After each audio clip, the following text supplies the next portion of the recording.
the type of activities, as I see it, is twofold.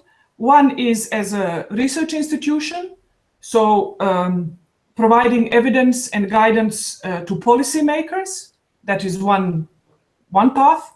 The other one is, which is arguably more direct, is giving example and leading by example and engaging students. So once they graduate and they go and become active members of society, of, in any case, economic system, where they deal with materials and waste, they can use the experiences they have had at university. And university can play a very active role and very engaging role for students while they are students on the campus.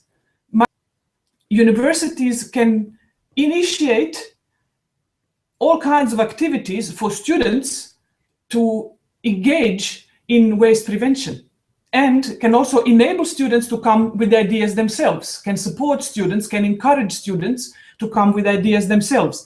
And in my experience, students always come with great ideas and really great questions and great initiatives. So that's really a pleasure. It is not something that university has to do for students. It is more that university would need to encourage students, and they will do it.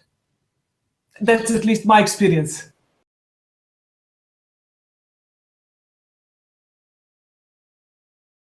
I came across a book by Tristram Stewart about food waste. And I wanted to invite him to our university. He was in the Netherlands, and I invited him to talk to my students. And one afternoon with my student assistant, we were discussing that. And we know about Tristram's initiative to cook, feeding the 5K, feeding the 5,000 around the world. But we were in Wageningen, which is a very small place. And we thought, well, we thought, why not organize something like that, but on a smaller scale?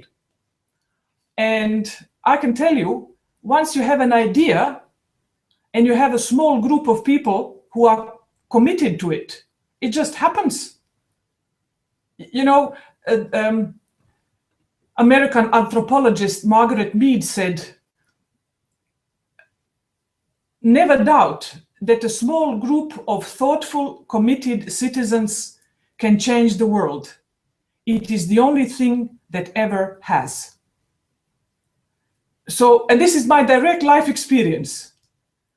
My student assistant and I are sitting at a desk talking, well, we would like to have a speech by Tristram Stewart, author of the book on food waste from UK. And we said, why wouldn't we organize something like that? And then we went down to it and made a plan. And what do you need to cook a meal? And it started from there. And I can tell you, we had overwhelming cooperation from the local farmers who were happy that we wanted to take their crop because the supermarkets wouldn't. The broccoli was too big. The leeks were too big for the supermarket. Potatoes were not round enough for the supermarket.